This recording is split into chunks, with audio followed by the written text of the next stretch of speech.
आज की क्लास में आप सभी का बहुत बहुत स्वागत है।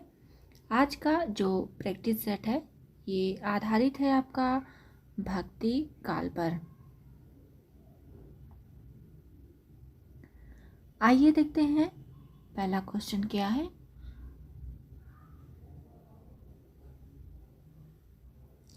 ऋतु वर्णन तो इनके ऐसा और किसी श्रृंगारी कवि ने नहीं किया है। कथन किसका है बताना है।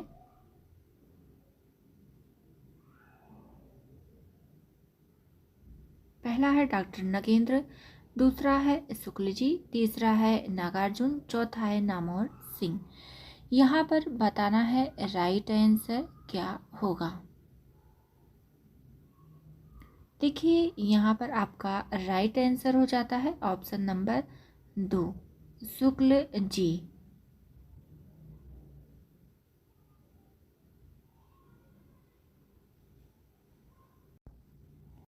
ये कह रहे हैं सेनापति के बारे में, आप लोग नोट कर सकते हैं। देखिए सारे कथन बहुत ही महत्वपूर्ण हैं, तो आप लोग जो है इसे याद कर लीजिए और नोट कर लीजिए अपने नोटबुक में। आगे देखते हैं क्वेश्चन नंबर 2 है, काव्य कल्प द्रुम किसकी रचना है बताना है। पहला है पद्माकर, दूसरा है आलम, तीसरा है घनानंद और चौथा है सेनापति।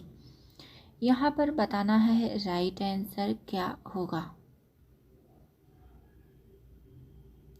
यहाँ पर राइट आंसर हो जाता है ऑप्शन नंबर 4, सेनापति। सेनापति की रचना है काव्य कल्प द्रुम।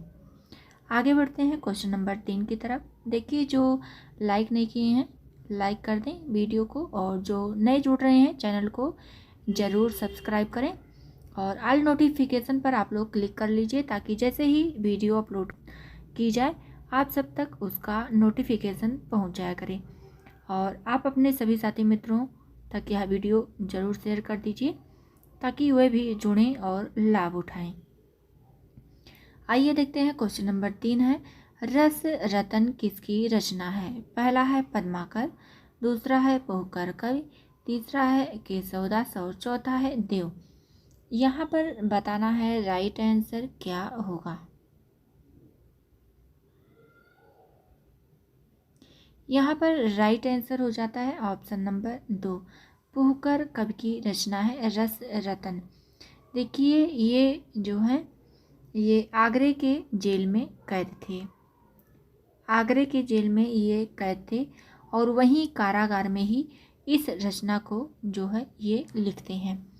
बहुत ही महत्वपूर्ण है, आप लोग ज़रूर लिख लीजिए। आगे देखते हैं क्वेश्चन नंबर 4 है, सुंदर श्रृंगार किसकी रचना है। पहला है कनरेश, दूसरा है लक्षोदय, तीसरा है सुंदर और चौथा है लालचंद। यहाँ पर बताना है राइट आंसर क्या होगा। देखिए यहाँ पर आपका राइट आंसर हो जाता है ऑप्शन नंबर, यहाँ पर आपका राइट आंसर होता है सुंदर। आगे देखते हैं क्वेश्चन नंबर 5 है, सिंहासन बत्तीसी और 12 मासा नामक रचना किसकी है बताना है। पहला है ईश्वरदास, दूसरा है बनारसीदास, तीसरा है घनानंद और चौथा है घनानंद। तीसरा है आपका सुंदर और चौथा है घनानंद। बताना है यहाँ पर राइट आंसर क्या होगा। देखिए यहाँ पर आपका राइट आंसर हो जाता है ऑप्शन नंबर 3, सुंदर। क्वेश्चन नंबर 6 है, पद्मिनी चरित्र किसकी रचना है बताना है। पहला है घनानंद, दूसरा है लालचंद, तीसरा है पद्माकर और चौथा है आलम। यहाँ पर बताना है राइट आंसर क्या होगा। राइट आंसर हो जाता है ऑप्शन नंबर 2, लालचंद की रचना है पद्मिनी चरित्र।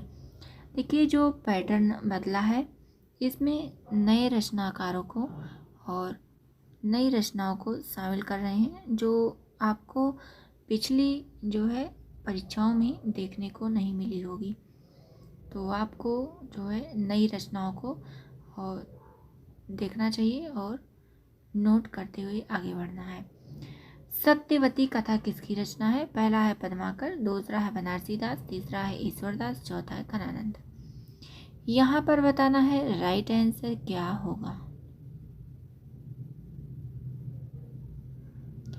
यहाँ पर राइट आंसर हो जाता है ऑप्शन नंबर 3, ईश्वर दास। इनकी रचना है सत्यवती कथा। क्वेश्चन नंबर 8 है, अर्ध कथानक किसकी रचना है? बताना है। पहला है सुंदर, दूसरा है घनानंद, तीसरा है केशवदास और चौथा है बनारसी दास। यहाँ पर बताना है राइट आंसर क्या होगा। यहाँ पर राइट आंसर हो जाता है ऑप्शन नंबर 4, बनारसी दास की रचना है अर्ध कथानक। क्वेश्चन नंबर 9 है, मोहनलाल मिश्र की रचना है। बताना है। पहला है कर्णाभरण, दूसरा है श्रृंगार सागर, तीसरा है करुणाभरण, चौथा है भूप भूषण। राइट आंसर हो जाता है ऑप्शन नंबर 2, श्रृंगार सागर।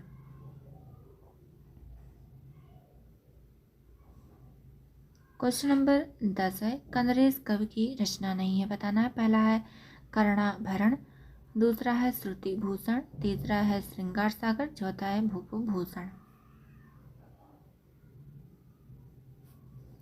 राइट आंसर हो जाता है आपका यहाँ पर ऑप्शन नंबर 3, श्रृंगार सागर।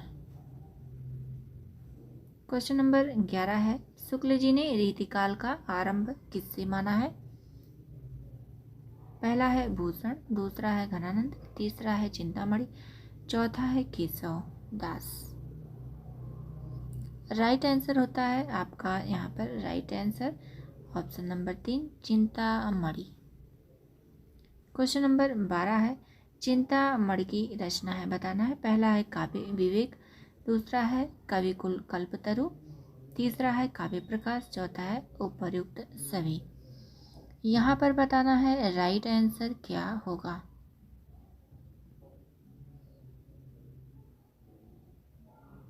यहाँ पर राइट आंसर हो जाता है ऑप्शन नंबर 4, उपर्युक्त सभी।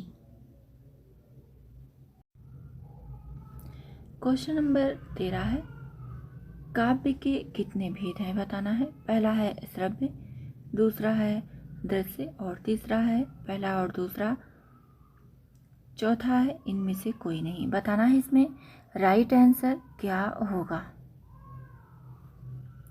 यहाँ पर आपका राइट आंसर हो जाता है ऑप्शन नंबर 3, पहला और दूसरा दोनों सही है। आगे देखते हैं क्वेश्चन नंबर 14 है आपका, केशवदास ने रूपक के भेदों को कहाँ से लिया है? बताना है। पहला है कालिदास, दूसरा है भारवी, तीसरा है दंडी, चौथा है भवभूति। यहाँ पर राइट आंसर क्या होगा। यहाँ पर आपका राइट आंसर हो जाता है ऑप्शन नंबर 3, दंडी। आगे देखते हैं क्वेश्चन नंबर 15 है, केशवदास ने किन रूपकों का प्रयोग किया है? बताना है। पहला है अद्भुत रूपक, दूसरा है विरुद्ध रूपक और तीसरा है रूपक रूपक, चौथा है उपर्युक्त सभी। यहाँ पर बताना है राइट आंसर क्या होगा। यहाँ पर राइट आंसर हो जाता है ऑप्शन नंबर 4, उपर्युक्त सभी। केशवदास ने अद्भुत रूपक, विरुद्ध रूपक और रूपक रूपक का प्रयोग किया है। आगे देखते हैं क्वेश्चन नंबर आपका है 16,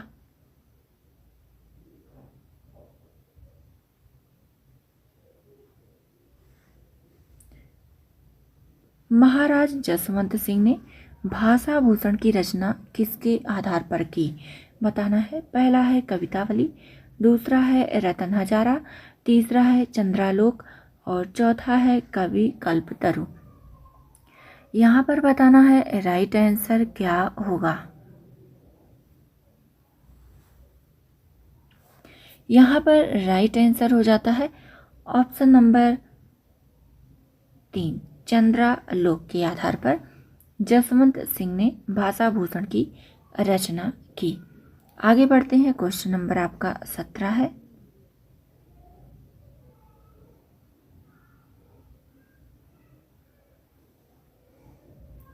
भूषण अच्छे कवि थे, जिस रस को उन्होंने लिया उसका पूरा आवेश उनमें था, पर भाषा उनकी अनेक स्थलों पर सदोष है। कथन किसका है? पहला है बच्चन सिंह, दूसरा है डॉक्टर नगेंद्र, तीसरा है शुक्ल जी, चौथा है रामकुमार वर्मा। यहाँ पर बताना है राइट आंसर क्या होगा।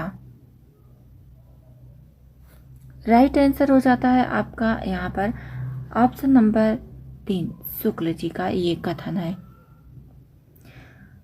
क्वेश्चन नंबर 18 है। सूर केशव दास मंडन बिहारी कालिदास ब्रह्मा चिंतामणि मदिरा भूषण सु जानिए किसकी पंक्ति है? पहला है रहीम, दूसरा है तुलसीदास, तीसरा है सूरदास और चौथा है केशव दास। यहाँ पर बताना है राइट आंसर क्या होगा। यहाँ पर देखिए राइट आंसर हो जाता है ऑप्शन नंबर 4 केशव दास की ये पंक्ति है। देखिए ये पंक्तियाँ बहुत ही महत्वपूर्ण है, क्योंकि इनमें बहुत से लेखकों के नाम दिए हैं, तो इससे जो है ये हो सकता है कि शायद इनमें से किसी की हो, तो आपको क्लियर पता होना चाहिए कि ये पंक्ति केशव दास की है। क्वेश्चन नंबर 19 है। लीलाधर सेनापति निपट न्याज निधि नीलकंठ मिश्र सुखदेव देव मानिए किसकी पंक्ति है? बताना है। पहला है सेनापति, दूसरा है देव, तीसरा है नेवाज और चौथा है केशव दास।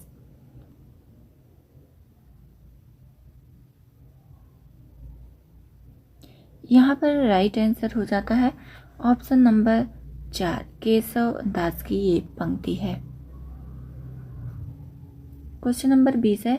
आलम रहीम रस खान सुंद सादिक अनेकन सुमति भये कहाँ सो बखानिए पंक्ति किसकी है? बताना है। पहला है देव, दूसरा है केशवदास, तीसरा है भूषण, चौथा है रस खान। राइट आंसर हो जाता है यहाँ पर आपका ऑप्शन नंबर 2 केशव दास की ये पंक्ति है। क्वेश्चन नंबर 21 है। ये इस प्रैक्टिस सेट का अंतिम प्रश्न है। तुलसी गंग यहाँ पर 2 रहेगा। दो भय सुकविन के सरदार किसकी पंक्ति है? बताना है। पहला है केशवदास, दूसरा है रहीम, तीसरा है खरानंद, चौथा है तुलसीदास। यहाँ पर बताना है राइट आंसर क्या होगा। यहाँ पर राइट आंसर हो जाता है ऑप्शन नंबर 1 केशव दास की ये पंक्ति है। देखिए जो नए जुड़ रहे हैं चैनल को सब्सक्राइब कर लें और ऑल नोटिफिकेशन पर आप लोग क्लिक कर लीजिए। आपको इसी तरह से मूल किताबों पर प्रैक्टिस सेट मिलता रहेगा, तो आप लोग चैनल को ज़रूर सब्सक्राइब करें।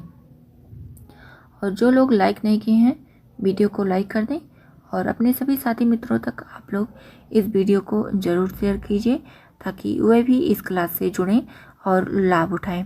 देखिए जो नए जुड़ रहे हैं उनके लिए मैं बताना चाहती हूँ कि अगर आपके पास दूसरा इतिहास हिंदी साहित्य का बच्चन सिंह का बुक नहीं है, तो आप प्ले लिस्ट में जा कर के प्रैक्टिस सेट के रूप में नोट बना सकते हैं।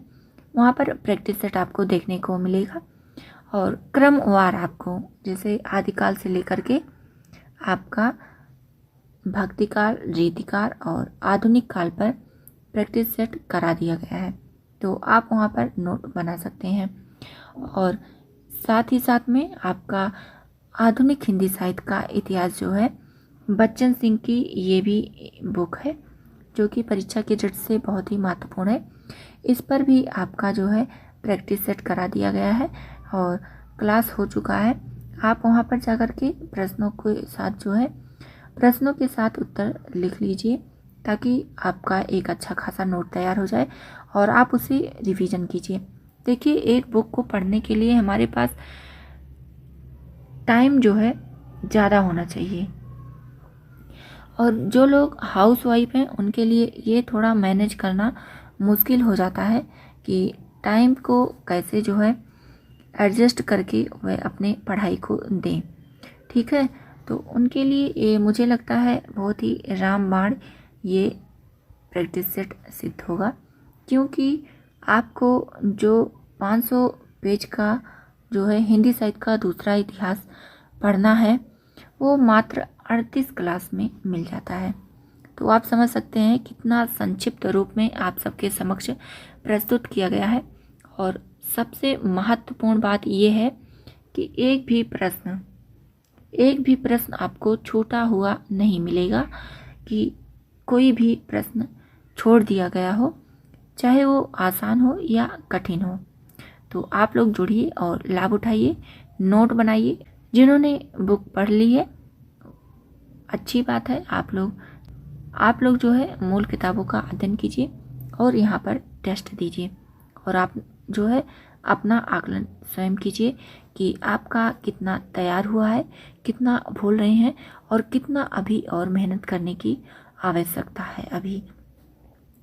तो आप लोग वीडियो को ज़रूर लाइक कीजिएगा और शेयर कीजिएगा और सब्सक्राइब कर लीजिएगा ज़रूर। आज की क्लास यहीं तक, मिलते हैं अगली नई क्लास में इसी तरह से नए नए प्रश्नों के साथ।